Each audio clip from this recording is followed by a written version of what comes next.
Retrouvez-nous chaque dimanche sur Deezer, sur Spotify et toutes les plateformes de podcast. Ah, monsieur Julien, c'est un coup de cœur ou un coup de gueule cette semaine? C'est ni l'un ni l'autre, c'est plutôt un appel. Bon alors mes petits poulets, vous n'êtes pas sans savoir qu'on s'approche doucement mais sûrement des élections européennes. C'est excitant, hein? Oui. Ah oui. Non, on s'en branle, on va pas se mentir. Je dirais même qu'on est sur une info plus fade qu'un risotto aux larmes de somme de Darmanin qui se fait retoquer sa loi immigration avant son examen, recouvert d'un râpé de corps aux pieds de Gérard Larcher après ses 3 minutes de sport quotidienne, consistant à aller de sa place à la cantoche du Sénat jusqu'à la table à sauce pour pouvoir recouvrir son homard de mayonnaise. Paragoutant, hein? C'est l'image. Bah ça fait un peu ça avec les élections européennes. Alors concrètement, je pose la question. Pourquoi ça ne fait pas envie? Moi j'ai plusieurs pistes d'explication.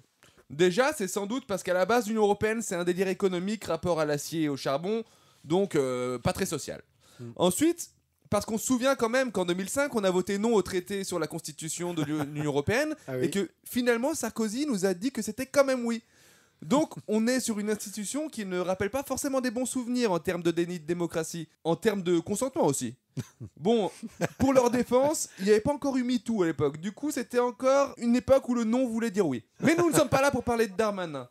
Ce qu'il y a avec cette élection, même si elle n'est pas ragoûtante, même si on a l'impression que l'UE, ce n'est pas une institution très démocratique, il y a quand même de très bonnes raisons de se bouger les fesses et d'aller voter le 9 juin.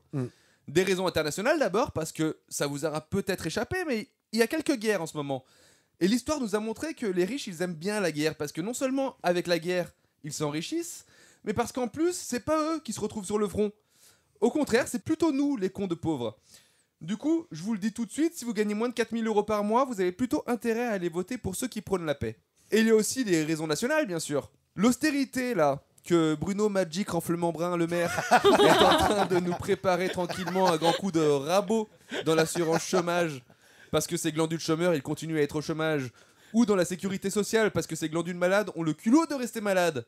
Toutes ces coupes sur nos services publics, je vous rassure tout de suite, c'est pas pour le bien-être des Français. Non, non. Si on veut nous faire cracher du sang, c'est pour viser la sacro-sainte règle des 3% de déficit imposée par l'Union Européenne.